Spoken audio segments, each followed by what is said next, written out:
সীমান্তে কুমির সাপ মোতায়েন, ভারতের নতুন নিরাপত্তা পরিকল্পনায় মানবাধিকার লঙ্ঘন। ইতিহাসে আমরা পড়েছি দুর্গরক্ষার পরীক্ষায় কুমির ছেড়ে দেওয়া হতো, কিন্তু এবার সেই কৌশলই আধুনিক যুগে ফিরতে যাচ্ছে। ভারত বাংলাদেশ সীমান্তে নিরাপত্তা জোরদার করতে কুমির ও সাপ মোতায়েনের এক অভিনব পরিকল্পনা ভাবছে বিএসএফ। প্রায় 4096 কিলোমিটার দীর্ঘ এই সীমান্তের বড় অংশই নদী ও জলাভূমি বেষ্টিত, যেখানে কাঁটাতারের বেড়া দেওয়া সম্ভব নয়। এই চ্যালেঞ্জ মোকাবিলায় বিকল্প হিসেবে সরীসৃপ ব্যবহারের সম্ভাবনায় খতিয়ে দেখা হচ্ছে। ভারতের স্বরাষ্ট্রমন্ত্রী অমিত শাহ এর নির্দেশনায় বিএসএফ ইতিমধ্যে একটি গোপন বার্তার মাধ্যমে নদীপথ ও দুর্গম এলাকায় এই পরিকল্পনার বাস্তবতা যাচাই শুরু করেছে।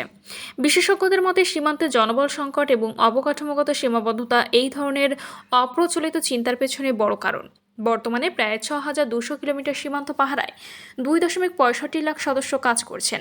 এর একটি বড় অংশ অভ্যন্তরীণ দায়িত্বে ব্যস্ত।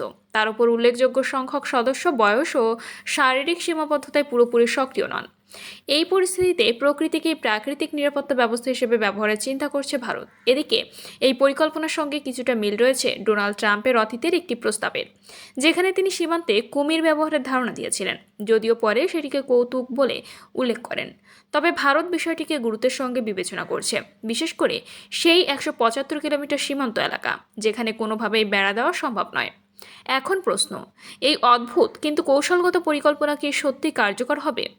দর্শক, এমন চমকপ্রদ ও গুরুত্বপূর্ণ আপডেট পেতে এখনই চ্যানেলটি সাবস্ক্রাইব করুন।